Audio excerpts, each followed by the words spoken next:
this is the moment where we have to come back to school in a metaphoric way. I also know that when you are young, there is a moment where you believe maybe that you are imperfect. That was really bad at doing anything. So you need to repeat yourself with your own voice again. You're like living in 2027. It's like robots doing limestone. I'm sitting here like, what is going on? Now the difficulty here is like having the right compass. So I'm curious, how did you go from this 2D approach mindset to then now the whole thing you've built with computational and everything? And technology should be matched by the will and the idea of telling stories. We should do a series. We should do a series.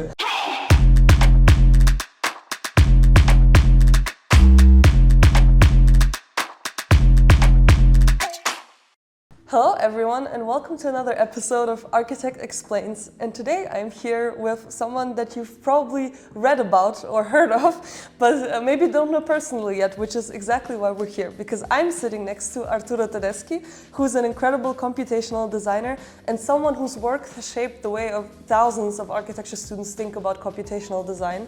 Before we begin, I would actually like to give a little introduction about you to everyone so you know who we're talking to today. But Arturo Tedeschi is an architect, computational designer, author, and one of the most influential educators in the world of digital design. His book, Algorithms Aided Design, is considered a global reference for understanding Grasshopper and computational workflows. Projects span architecture, product design, fashion, automotive, and digital fabrication. I haven't heard that yet.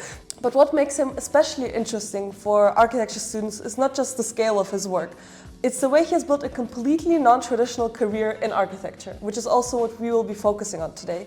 Arturo represents a new generation of designers who combine creativity, technology, and cross-disciplinary thinking to stand out in a world where architecture is rapidly changing every day. And in this interview, we will talk about how he has built this career, how students can start using technology in a meaningful and accessible way, and what skills will matter most in the next 5 years. So if you've ever wondered how to stand out as an architecture student, this episode is for you. Hello, Arturo. Hello, that was quite a long introduction, I'm sorry. Because I'm getting older, that's the reason. It's good, I have a lot to say. Thank you so much for being here. Thanks for having me. I want to tell a little bit about how I've heard about you first, because I was working at different architecture offices, and the last office that I worked at, they had your book on the shelf. Okay. And then randomly I was scrolling through Instagram and I think I saw your profile or something, and I was like, wow, I saw this before somewhere. Okay. And then I realized, whoa, this person actually is doing so much more than just writing this incredible book about computational design, and there's so much to learn here.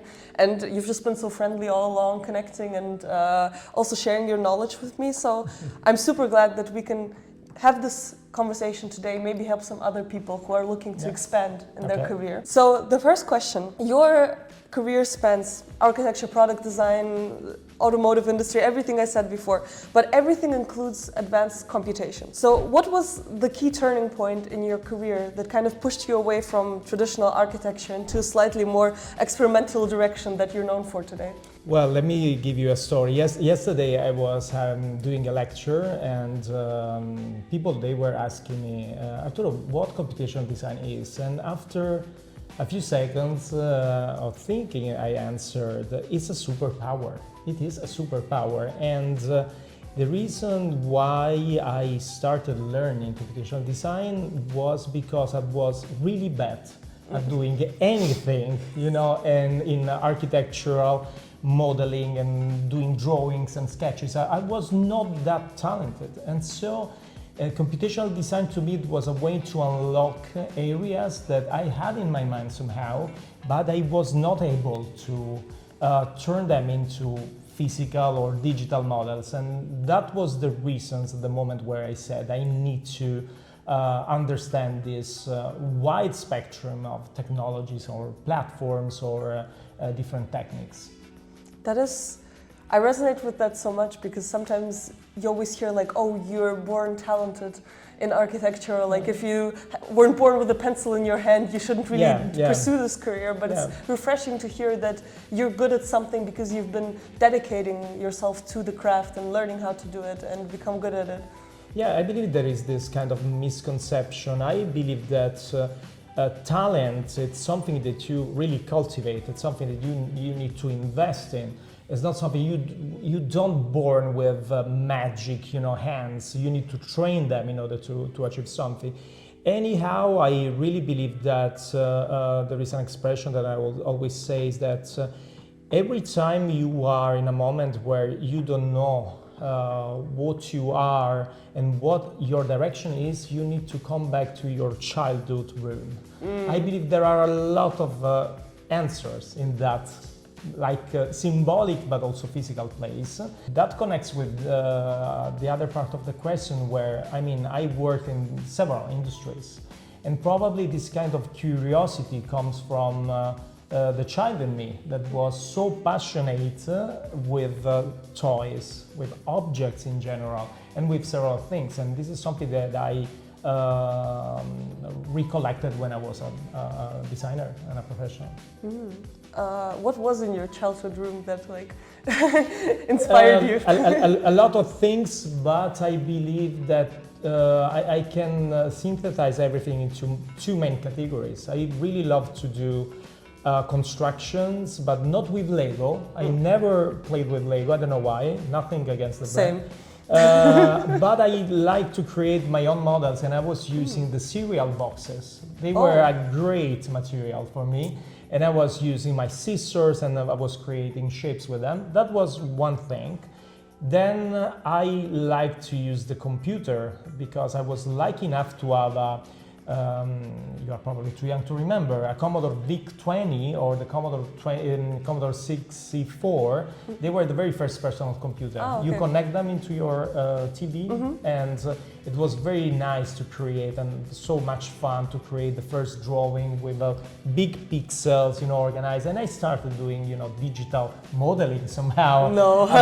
So I really believe that my current career is shaped by these two polarities. Doing things with the hands, and it of course forces you in understanding the material, how to connect things together. And in the same way, the abstraction of making drawings at the time using numbers. Now, I don't want to be so detailed, but in order to create a drawing, a simple drawing in a Commodore 64, you have to turn pixels into numbers. And to me, it was the very first abstraction. And I deeply believe that they are the two main polarities that are still in my life today. That's really interesting. Was there, because I know you studied architecture as well, what was the point like when you finished studying that you were, I don't want to go work for, Foster & Partners in London, I want to do something interesting. When did you realize that? It's important to say that I started studying architecture in the late 90s, so everything was pencil and paper, basically. And I started using computer only really closer to the graduation. So when I was on the market, let's say for the first time, it was so complicated, and I have to say also it was very frustrating because I couldn't find all my dreams and all my ambitions. They didn't have any kind of possibility in terms of realization in the real life. So I can honestly and transparently say that for 4 or 5 years I really struggled to find a way. But I also believe that period of my life, that stage was very influential because I started studying a lot. I realized that the knowledge acquired during my years at the university was not enough, and I believe that this is always important.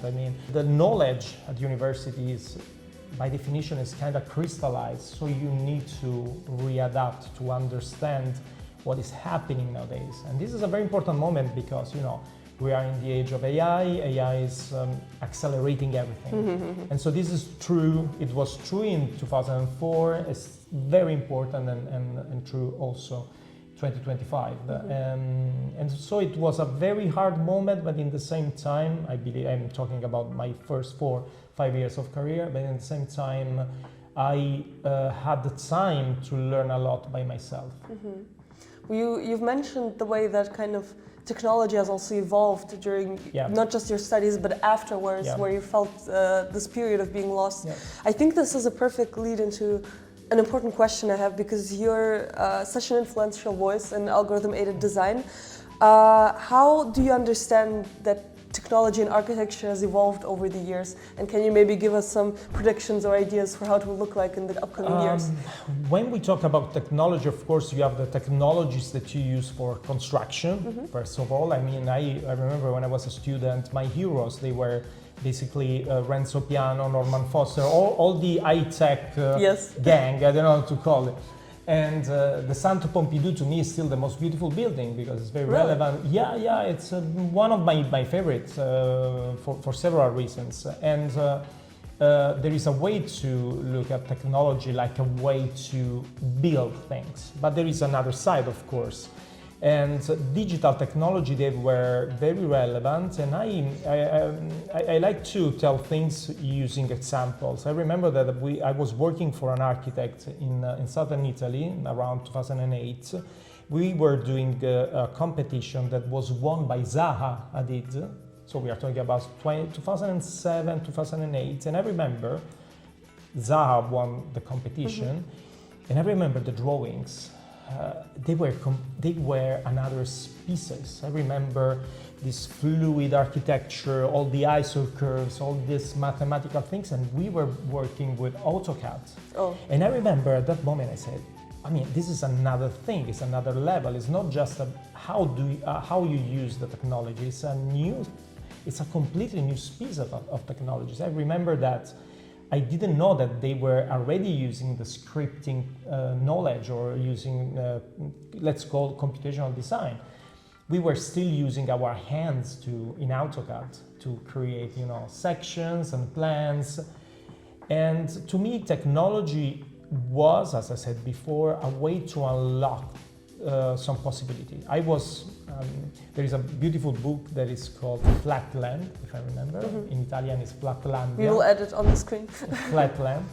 That is, this book talks about entities with different, that they act in different worlds. The bidimensional one, the monodimensional, three-dimensional. I was bidimensional in 2008, but not in terms of output. My mind was thinking in 2D. And so for me, the technology at the beginning was a way to unlock the third and then the fourth dimension. The fourth. And the fourth, that it's very important, the movement, the idea of the fluidity, the idea of having a shape that evolves over time. So you need to put the fourth dimension, I understood that in that new apparatus of techniques, I could find new ways to express myself, because another very important thing is technology should be matched by the will and the idea of telling stories. That is another important, I believe, side of my way of thinking and doing things. So what were some of the practical ways that you used technology to improve your projects? Did you start doing what Zaha was doing back then? The curves and the 3D, because I know what the kind of work you're doing now, so I'm curious, how did you go from this 2D approach mindset to then now the whole thing you've built with computational and everything? And it was difficult at the beginning, because at the beginning everything sounds like a simulation. Like you, as you said, it's like you are doing something that other people are doing in a better way. So at the beginning, everything sounds clumsy, everything sounds like a copycat or sounds completely ineffective. And so there are a lot of failures, of course, that's very important. So this is a message of course, for the young generation. I mean, the failure, it's always a good moment, it's a moment of growth. I know it sounds trivial, but I also know that when you are young, there is a moment where you believe maybe that you are imperfect, but that imperfection is a transitorial state. I don't know how to say, it's just a moment. And that's the moment where you don't have to give up. That's the moment where you have to go ahead. But it's important to have stories to tell, and I still believe. I was listening to an interview of Renzo Piano, and he was saying that architecture is never just the act of buildings. There is always some symbolic message that you want to convey with your constructions and ideas. And so there was a moment where I failed a lot, and I remember I clearly remember a project I was working on, and I said, no, this is not for me. I didn't understand, I didn't learn enough these kind of techniques in order to apply them into reality. And after a lot of failures and attempts, there is a moment when you start believing yourself, and maybe I always use the example of starting playing an instrument like a guitar. At the beginning you think about how you touch the instrument, and there is a moment where you say, wow, I'm not thinking anymore about the way I touch, the strings and etc. This is called, muscle memory. At a certain point, your brain connects with your hands, and everything starts to be very fluid. And it happens also for me. So computational design is kind of like your instrument that now you're so tapped into. Exactly. You're able to create these designs. That's so interesting. Exactly. Obviously, you have a lot of projects going on, just as you said, like in different industries, and you also share a lot of them on your social media, which I think is really interesting and cool. I love to see what you're up to. But since you do have so many projects and you're always dealing with concepts and work that you're putting out, what do you think makes a project truly work in terms of computational design? Yeah, it's the moment when you stop exhibiting the technology. It sounds kind of like a paradox, but the technology should never be used in a feticist way. It shouldn't be like a fetishism. It's more about you know how to use it and you forget about it. It's again the example of you just enjoy playing your instrument, or you are doing a jam session with other colleagues. It's more about merging the ideas, the message, and of course answering a precise maybe program. And the technology should be just a way to emphasize your ideas and to maybe to speed up the processes or to express something that cannot be expressed in 2D, as I said before, but you need all the dimensions in order to turn your ideas into something real. And that's for me, it's very important. But storytelling, again, when I say storytelling, I mean that you really need to put the ego for a second in a second place, and you need to understand that people, they want to listen to something, and which is not just your narcissism, but it's about telling a story through projects. And I always try to give this contribution, to convey some message in the things I do. Because I feel like this is a very common struggle for many young architects, that you don't know where this line is between staying true to your style and developing your architecture, but then it's not really about you in a sense. Like you're a vessel for creating this art for the world. There's a community that you're serving with your work. How do you even, I'm sorry, this is like a spontaneous question, but how do you even find that balance of staying true to yourself and then also serving the client and the community? I mean, over the years you develop your own your own voice. This is something, it's a work, it's something that you have to do on a daily basis. It's like discovering yourself, and it's not easy. And you develop your own vocabulary of science, you develop your signature. The important part is anyway not to repeat yourself using science. You need to repeat yourself with your own voice again. That's the difficult part. It means that, for example, you can design a building, and then you can design a car or a product, but they must look completely different. If they look the same, it means that you are just repeating your signature. And this is a kind of spontaneous and not intelligent act. I very often say, for example, designers or architects, that they serve between industries, but they are just replicating their cosmetic science. To me, it's more important, or at least I try to do that. It's like being yourself means that you put on the table your ideas, your vision, your experience that you are actually collecting from other industries. But it's important to use the right science and the right technology for that product. Let me give you an example.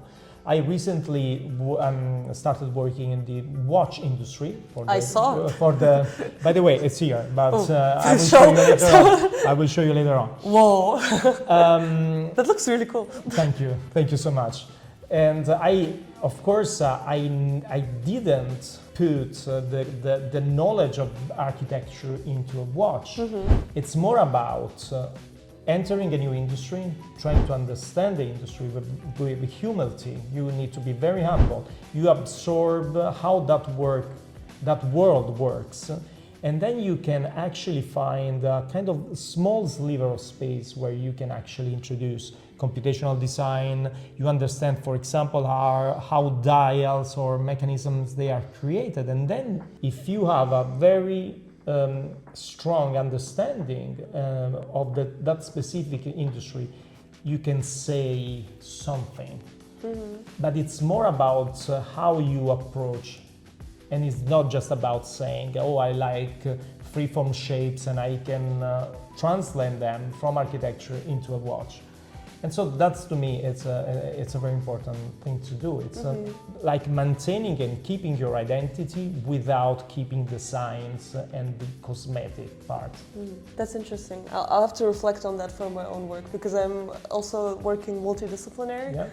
Not in the same industries as you, but more in the like architecture and marketing and communications. Yeah. But I do feel sometimes that I'm trying to figure out an approach that works in all of them. But it's not about like replicating, like doing the same colors as my architectures in my social media. That's not what I'm doing.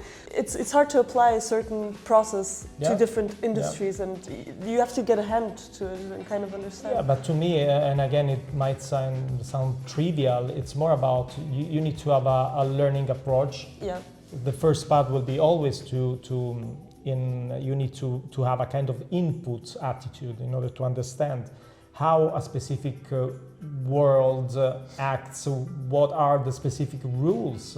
And then you understand the technologies, you understand the different philosophies, and after a moment of learning, you can say something new.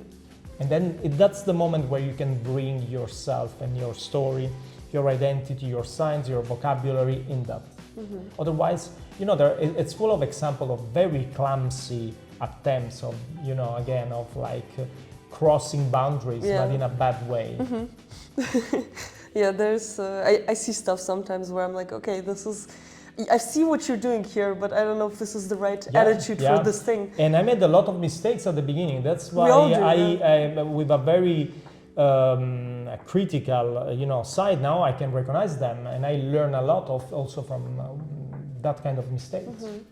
I was just looking at your watch. I remembered what I wanted to ask you. So your work is often associated with like really complex geometric things, but you've spoken about avoiding form for form's sake, which I completely agree with. But what are some misconceptions about your work or about parametric design in general that you're faced every day with? Parametric design, computational design, there are a lot of definitions. I love to say algorithmic thinking or algorithmic design, because to me it's like a very large umbrella that encompasses all the other definitions. When computational design emerged, and we are talking about the early 2000s, it's very difficult to define. Probably someone says that the Frank Gehry's Guggenheim was one of the first moments. Really? There are people that say that it's like the first projects of Zaha Hadid.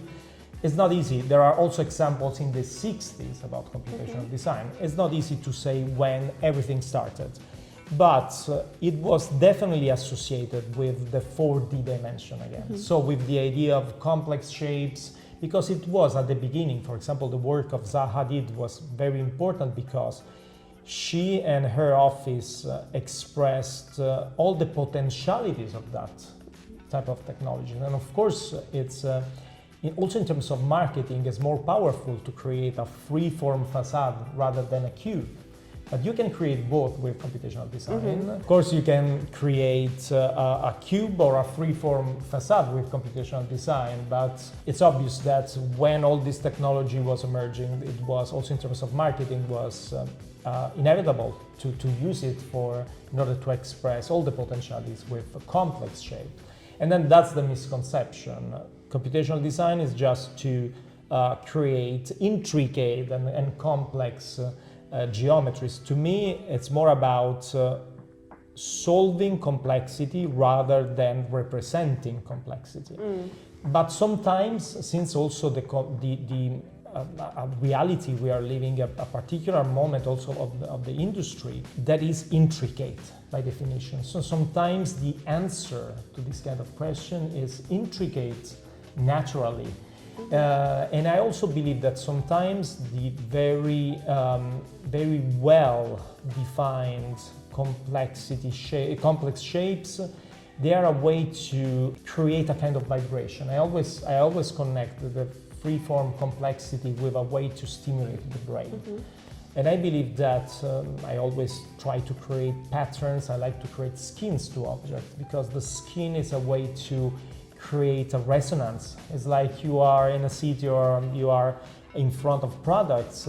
When you are able to generate with a computer and then to manufacture subtle texture or subtle patterns, they are a way to connect with your brain. There is always something, and I always realize that kind of complexity, which is not being intricate for the sake of create something crazy, but it's more about creating richness. You know, the history of design is always about, Baroque, and then we go flat with modernism, and so decoration is a sin, and then again is re-emerging. Now we are living at different stage because AI is changing again all the aesthetic as well. But I still believe that now you can create resonance, and you can create, I call them vibrations, using skins. And also this watch is not stunning watches. But it's a way to, this freeform geometry is a way to capture light, to reflect light in a different way, in several ways. But it's precisely manufactured and it's precisely conceived.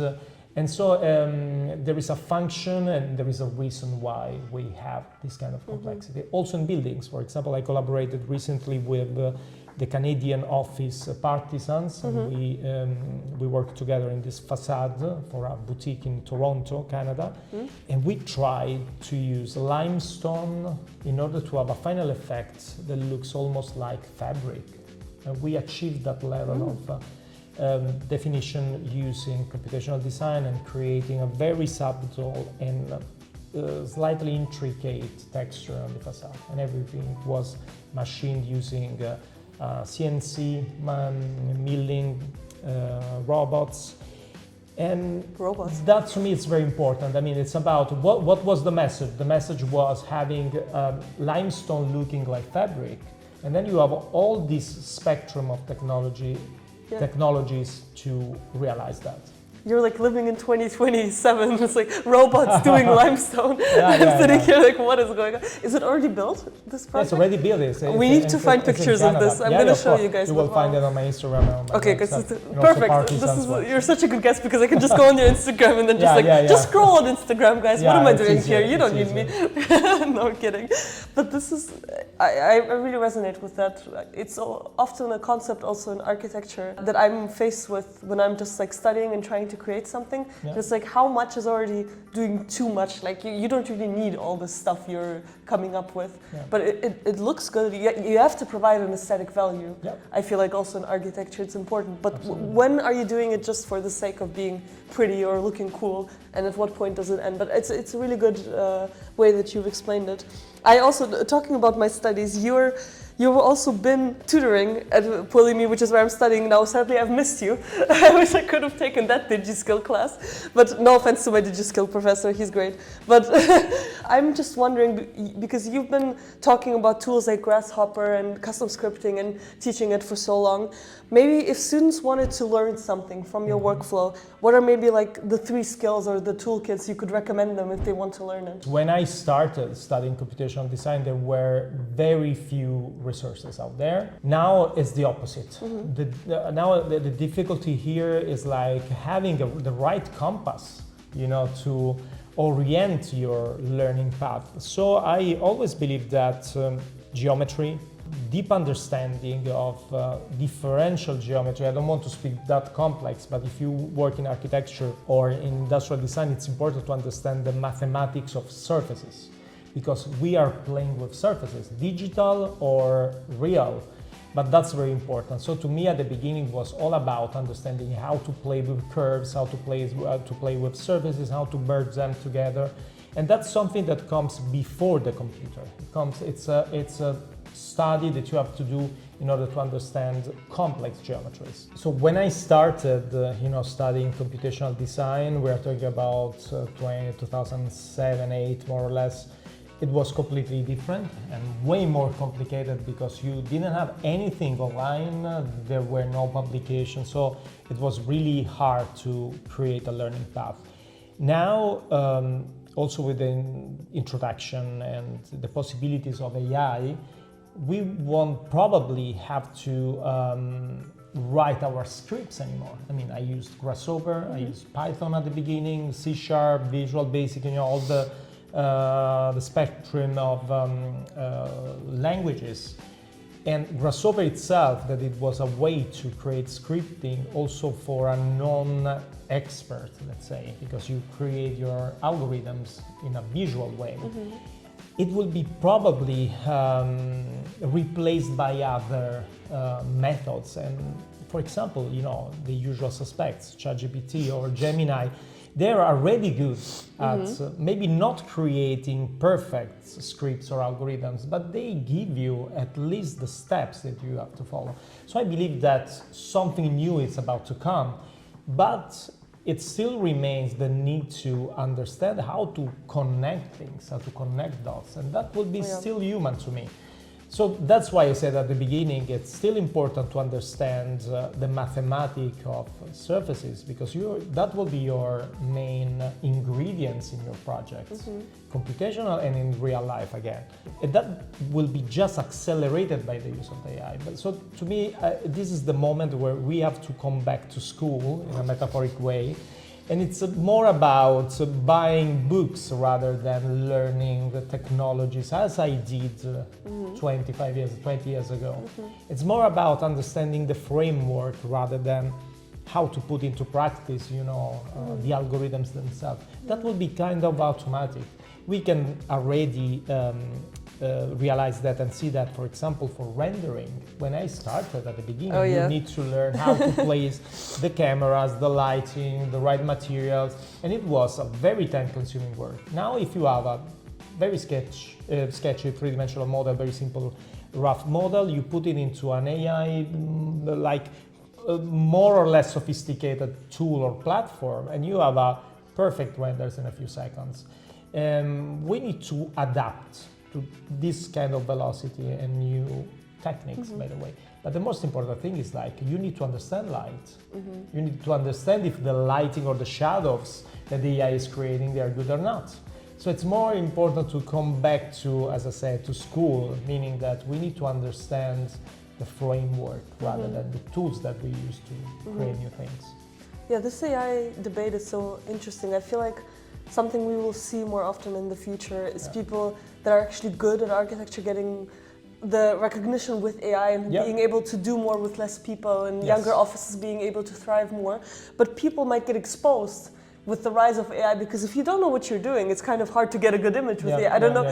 I know you tried a lot, but I've been doing this series where I try different AI tools on my account, and if you don't know what you're doing, it's so hard to do a good image. Absolutely. Not even just visualization, you can do 3D models with AI now, and it's just, if you don't know the principles, there's basically no way of guiding it correctly.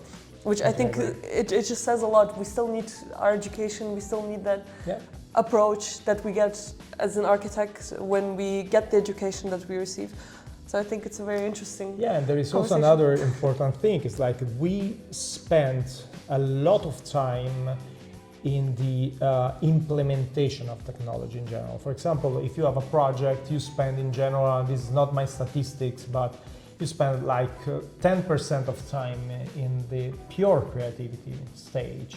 And then you have maybe 90% of time that is involved in turning your ideas into drawings, models, renders. And AI, it's a way to flip this balance. I mean, we can spend more time in the creativity stage. And that's worrying, because sometimes we say, oh my gosh, I have the 90% of time, and we feel like in an empty room, and it's difficult to fill that empty room. And that's why you need culture, you need to study your own industry, And you need to develop a storytelling. Otherwise, you won't have anything to tell. You don't have anything to tell to people. Something we haven't touched on too much yet, but I really want to talk about with you is you're obviously a very successful business owner as well, and you've collaborated with some very well-known companies just over the whole course of your career. Yeah. Do you have maybe some lessons that you've taken away from these collaborations that you can share that maybe others can apply for their future work with clients? We should do a series. We should do a series. I mean, it's banal to say a lot, but it reconnects with the things that I said before. Every company, every industry has a long tradition, and this tradition sometimes, and there are also hidden rules. They have really sometimes ancient roots, and there are sometimes they are far away from architecture, for example, for design. And you learn a lot where you go outside your bubble. I grew up, with the idea of architecture, with the love for architecture. I studied architecture, but when I started, for example, being exposed to the world of automotive or the world of industrial design or the pure technology again, digital technologies, or I worked a lot, for example, in the footwear industry. And then you recognize how far these worlds are, but in the same time, you start understanding, relationships or even a connection between that.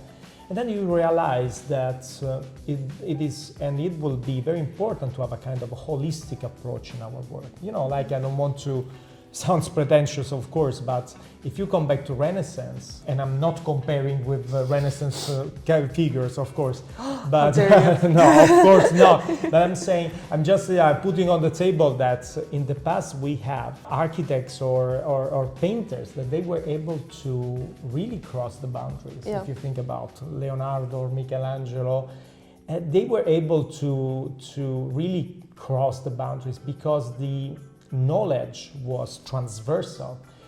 Of course, industrialization put us in a very specialistic dimension. So you are an expert, for example, I'm an expert in a very small niche, you are an expert in another niche, and these kind of areas, sometimes they don't talk. There is no connection. So I believe that AI will be very important for that, to recreate probably a new holistic approach. And to me, a designer should be a designer. Of course, if your experience is more into architecture, you will be able to solve or to answer architecture questions, but we need to be ready for a new world where we should be holistic and with a deep understanding of the world of design in a 360 way. Yeah, that's a good way for people to also learn. Just open your mind to other industries that you can learn from, and not just really focus on one thing that you're maybe good at, but really go. But also education is very fractions, and it's all about fragments. You learn a fragment, but that's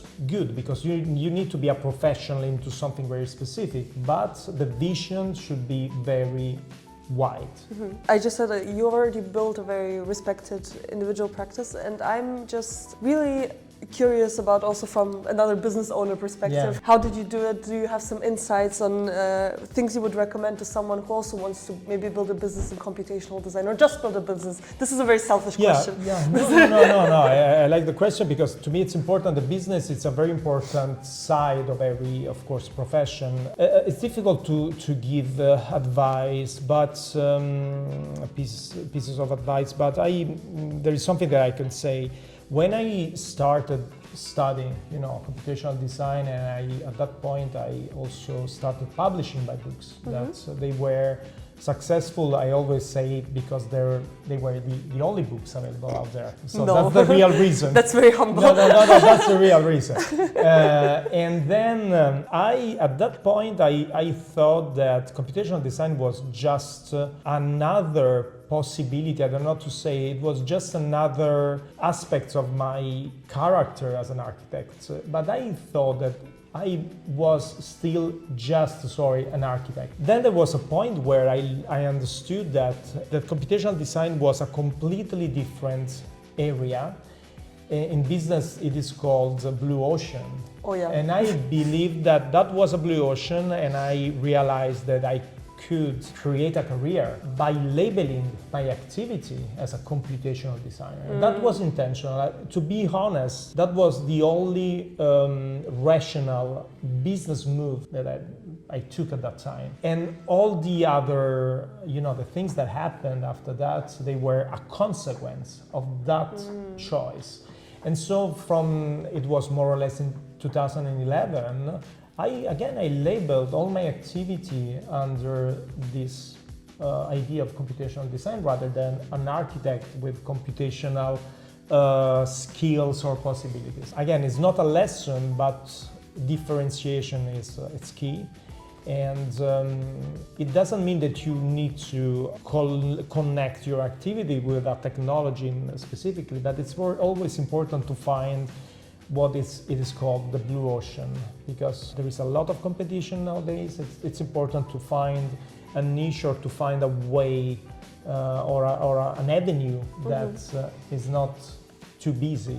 That's really good advice. I think everyone is going through finding that blue ocean and trying to figure it out, and then there's sometimes it's not a blue ocean and you're like, damn it, and too late. When I was talking about my first 4 or 5 years where I was a bit frustrated, I didn't find at that time a specific my place in the world. But that was a moment when I stopped reading about books about architecture, but I started reading a lot of books about businesses. Yeah. And I was reading a book called The Blue Ocean Strategy. I've read it, I don't remember the author anymore. Other books that, again, they open up my mind somehow, also to put myself in another dimension. And when my business was growing, all those lessons worked somehow in a very subliminal way. And only now I can clearly, understand that I did some moves that they were kind of coming from the readings that I was doing at that time. But to me, business it's something that you need to learn. And sometimes I believe that people in the creative worlds, they don't do. Yes. There is a kind of skepticism of towards business in general. No, it's like something that will come at a certain point because I'm super creative. I don't need to deal about it, and it will happen. And indeed, you need to structure everything in your business, in your activity. No, I agree 100%. Like being a business owner also sets you free of the limits that you're sometimes faced with in traditional practice and working for someone else. There's always a kind of liberty that comes with being your own boss, and especially in architecture, because we are so creative and we chose this career to be creative, and then it's kind of counterproductive if you're not really going for it. I want to make a whole separate video about just creating a business and stuff like that in general, so I'm not going to go into too much of a detail right now, but I have my favorite question that I like to ask to end interviews is, if you were talking to yourself maybe 20 years ago, getting into architecture, starting to mix those different industries, what advice would you give to your younger self that you can maybe share with other students? This is a very good one. And I have an image actually. When I was working for other architects at the beginning, I remember that I had a kind of notebook. And meanwhile, I was doing buildings, drawings, plans, sections, elevation. I remember that in that notebook, I was sketching cars, other objects in general, or maybe abstract shapes. And I believe that now I can understand that, there was a spark there. And I didn't listen to my hands at that time. And so I will tell to myself, to the younger Arturo, to listen to these drawings, to listen to something, and again it's connected with the childhood room. I deeply believe that everyone has a kind of energy. Sometimes it's very hidden, sometimes it manifests, but you need to listen to it. It's not easy. It sounds like the easiest thing to be done, but it's actually a kind of carving operation. You need to remove all the redundant part of yourself that are created by education, by your parents, your family, your environment, in order to understand the very part of you. And it's a work, it's not easy to be done. And I believe that this kind of nature manifests somehow. And in my case, they were those sketches, those tiny, small things that I was doing almost in a kind of a rational way. And I believe that it's important to find that voice that sometimes is like really submerged and it's difficult to listen to it. And we need to find it, to defend it when we found it. That's a really good advice. I think this interview has been really interesting, not just for me, but I believe for the people who have watched, and thank you if you've stayed all the way till the end to watch. But thank you so much, Arturo, for being here. For having me, great pleasure. It was a pleasure of mine. I'm so happy that I've got to listen to you for 1 hour, talk about all your experiences. I definitely learned a lot. So this was Architect Explains with Arturo Tedeschi, and I'm your host, Maria Lashenko, and I will see you in the next episode, so stay tuned. See you next week, guys. Bye.